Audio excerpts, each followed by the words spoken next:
আজকে আমি আমার খুবই পছন্দের একটা রেসিপি গরুর মাংস আমি যেভাবে খাই সেই রেসিপিটাই দিব।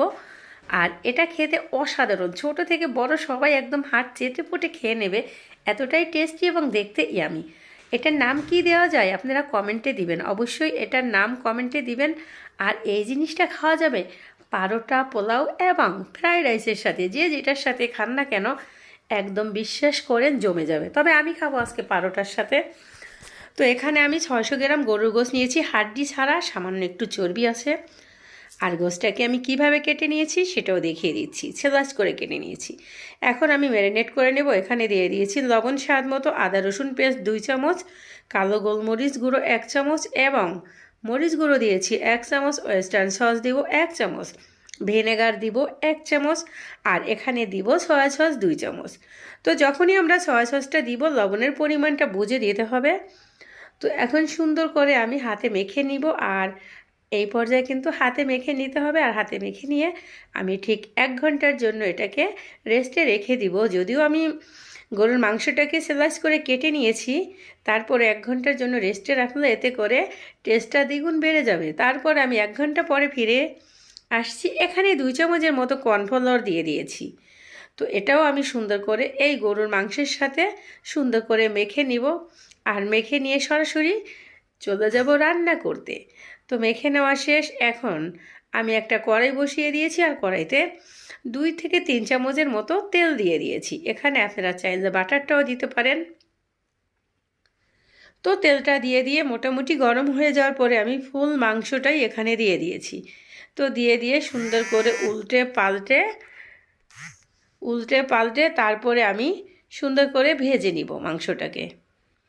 তো আমি একটু ঢেকে দিব, 5 মিনিটের মতো ঢেকে দিয়েছি। তারপরে কিন্তু আবার নাড়াচাড়া দিয়ে দেব। এভাবে কিন্তু আমি এই গরুর মাংসটাকে সুন্দর করে ভেজে নিব। বিশ্বাস করেন এই মাংসটা যখন আপনি পারোটা, পোলাও অথবা ফ্রাইড রাইসের সাথে খাবেন, একদম জিভে লেগে থাকার মতো একটা টেস্টি গরুর মাংসের রেসিপি। তো আমি মাংসটাকে এক সাইডে সরিয়ে নিয়ে 2 চামচ রসুন কুচি দিয়ে 1 মিনিটের মতো ভেজে নিয়েছি। তারপর এখানে গাজর, ক্যাপসিকাম এবং পেঁয়াজ একটু গোটা গোটা করে কেটে নিয়ে ওটাও আমি রসুনের সাথে 2 মিনিটের মতো ভেজে নিয়ে এখন এই যে গরুর মাংসের সাথে সম্পূর্ণ মিশিয়ে দিব। আর এই যে সবজিটা, এটা একটু ক্রাঞ্চি ভাব থাকা অবস্থায় নামিয়ে নেব।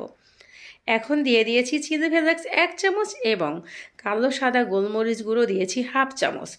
তো এখন নাড়াচাড়া করে নেব ঠিক 1 থেকে 1.5 মিনিটের মতো। আর এই যে সবজিগুলো, এটা কিন্তু সিদ্ধ করা যাবে না, মানে আধা সিদ্ধ যেটাকে, ওইভাবে আমি নামিয়ে নেব।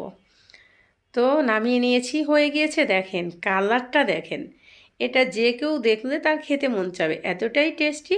আর এই যে গরুর মাংস যেটা করলাম, এটার নাম একটা আছে, বাট আমি আপনাদের দেওয়া নাম দিব। তো আপনারা কমেন্টে অবশ্যই এটার নাম দিবেন।